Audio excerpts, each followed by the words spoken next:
देखिए, मैं पहले कह चुका हूं, मैं फिर कह रहा हूं, ये घटना जो घटित हो रही है इसके पहले भी मैं बता चुका हूं कि विरोधियों ने ठाना है 2024 में माननीय नरेंद्र मोदी जी को प्रधानमंत्री बनाना है। ये पहले मैंने बता चुका हूं और उसी कड़ी का एक रिजल्ट पहले आपने देखा कि बंगाल ने शुरू किया, ममता बनर्जी जी ने, फिर दूसरा बिहार से शुरू हुआ जिन्होंने शुरुआत किया था। इसके पीछे अखिलेश जी और सोनिया जी हैं। नंबर 1 के दोषी अखिलेश जी हैं। अखिलेश जी खुद नहीं चाहते कि नीतीश जी एनडीए में, इंडिया गठबंधन में रहें, एनडीए में चले जाएं, ये अखिलेश जी खुद चाहते हैं। अभी कल भी उनका देखा है आपने कि राजा को पता नहीं मुसहर वन बांट दिए, कांग्रेस को पता नहीं है 11 सीट दे दिए, और उधर से हुआ कि भाई हम तो 20 से 25 सीट, हमारी कोई बातें नहीं है।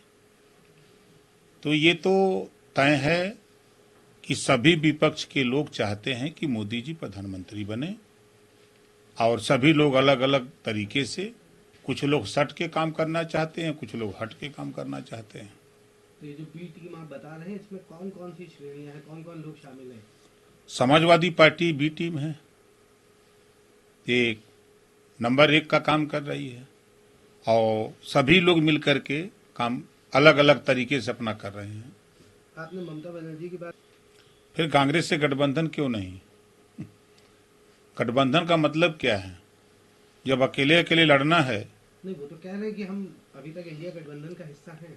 हिस्सा तो है, लेकिन उन्होंने कह दिया ना कि हम कांग्रेस से गठबंधन नहीं करेंगे बंगाल में। लेकिन प्रवक्ता जो हैं टीएमसी के, उन्होंने ये बात कही कि ममता बनर्जी ने कभी नहीं कहा कि हम भारत इंडिया का विपक्षी गुट का हिस्सा है। विपक्षी मोर्चे के लिए इंडिया नाम हमारी पार्टी सुप्रीमो ने खुद गवा है। हमने घोष में कहा है कि कांग्रेस की अनुमति मांगो, और उससे प्रदेश अध्यक्ष अधीर रंजन चौधरी के बयानों के कारण बंगाल में अकेले चुनाव लड़ने का हमारा इरादा बताया गया है। तो अकेले लड़ने का मतलब क्या हुआ? कि मोदी जी को प्रधानमंत्री बनाना? मकसद तो वही ना है। इसी को लेकर के जो है जेडीयू कांग्रेस के गैर जिम्मेदाराना और अरियल रवैये के कारण इंडिया गठबंधन टूटने की कगार पर है। तो मैं पहले बता दिए थे कि गठबंधन चलने वाला नहीं है। इसमें बहुत से लोग हैं जो भारतीय जनता पार्टी की सरकार, एनडीए की सरकार बनाने के लिए हट करके मोदी जी को प्रधानमंत्री बनाने के लिए सहयोग कर रहे हैं। उसी का ये सब खेल हो रहा है। एक आखिरी सवाल है। कोर्ट ने बीएचपी विश्व हिंदू परिषद कार्यकारी अध्यक्ष और वरिष्ठ वकील आलोक कुमार ने ज्ञानव्यापी मस्जिद को किसी अन्य उपायुक्त स्थान पर स्थानांतरित करने की मांग की है।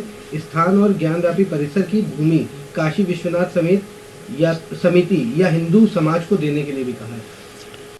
देखिए, न्यायालय में मामला चल रहा है, न्यायालय के आदेश पर सब हो रहा है। जो न्यायालय का फैसला होगा उसको सब लोग मानेंगे। जैसे सुप्रीम कोर्ट का फैसला हुआ, सभी लोग माने अयोध्या वाले मामले पर, तो उसी तरह उसको भी सब लोग मानेंगे। देखिए, अलीगढ़ में 29 जनवरी 2024 को बंजारा अधिकार महारैली है।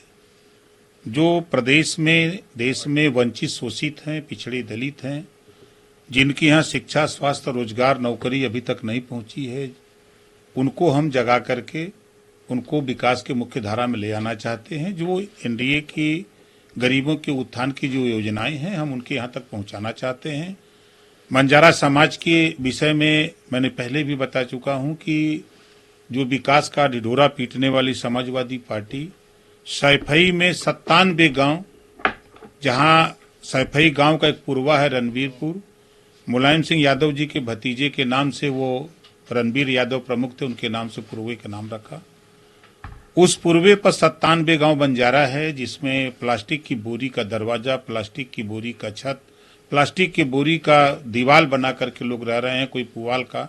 उसकी बाकायदे फोटो हमने आप लोगों को भी दिखाया था। तो उस बात को लेकर के जब मैं इटावा में बंजारा सम्मेलन किया तो उस समस्या को लेकर मुख्यमंत्री से मिला, तो मुख्यमंत्री महोदय ने कहा कि नहीं, ये जेन्युइन समस्या है, इसका निस्तारण हम लोग कराते हैं। उस पर कार्रवाई के लिए उन्होंने संबंधित विभाग को लिखा।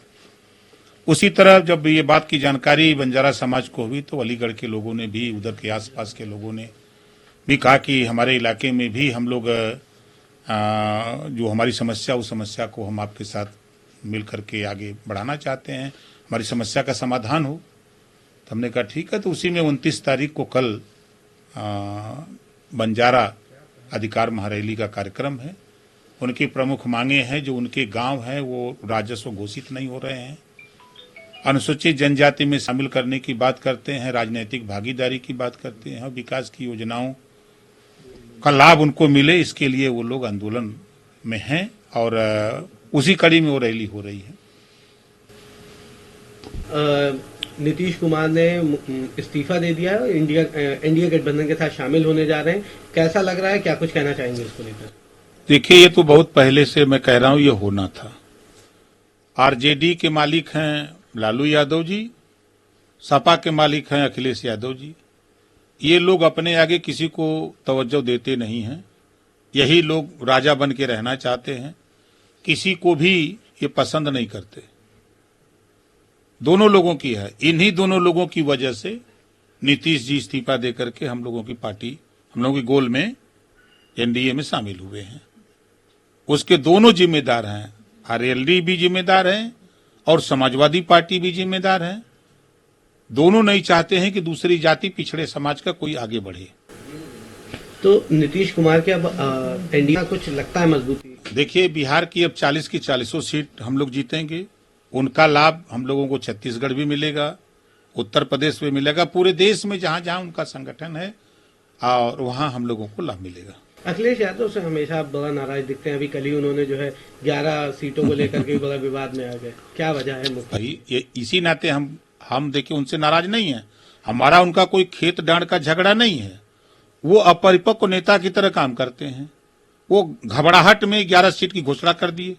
नीतीश जी उधर गए, भेज के उधर नीतीश जी को 11 सीट की घोषणा कर दिए कि कांग्रेस 11 पर लड़ेगी और कांग्रेस करेंगे 25 चाहिए। तो कोई बात तय करके प्रेस करते, दोनों दल के लोग बैठते कि हमारी इनकी इतनी सीटों पर बात पक्की हो गई है, हम लोग मिलकर लड़ेंगे। ये बात तो समझ में आती है, लेकिन राजा के पते नहीं मुसहर बन बांट लें। कांग्रेस को पता नहीं, ये बांट दिए सब। इस नाते अखिलेश यादव का कैसे योगदान रहा नीतीश कुमार को हटवाने में, या इनको क्या फायदा रहा? देखिए, नीतीश जी पटेल बिरादरी के हैं, कुर्मी समाज के हैं, पिछड़े समाज में आते हैं। आरजेडी के नेता लालू जी यादव, अखिलेश जी यादव, ये दोनों अपने आगे किसी को आगे बढ़ने नहीं देना चाहते हैं। अगर ये दोनों चाहे होते, ये दोनों इंडिया गठबंधन में दोनों कहते कि नीतीश जी को प्रधानमंत्री का चेहरा बनाया जाए, तो नीतीश जी को भी लगता कि नहीं, ये दोनों हमारी बात कर रहे हैं। बात भी आई तो लालू जी ने कहा कि नहीं नहीं, कोई चर्चा नहीं, ये बाद में होगा। तो इस नाते ये लोग, देखिए, हम बार बार कहते हैं कि अब तो नीतीश जी भी सट के सहयोग करने आ गए, हम भी सट के कर रहे हैं। अखिलेश जी हों या विपक्ष के जितने लोग हैं, ज्यादातर लोग हट करके, हम लोग सट करके हैं, वो हट करके मोदी जी को 24 में प्रधानमंत्री बनाना चाहते हैं।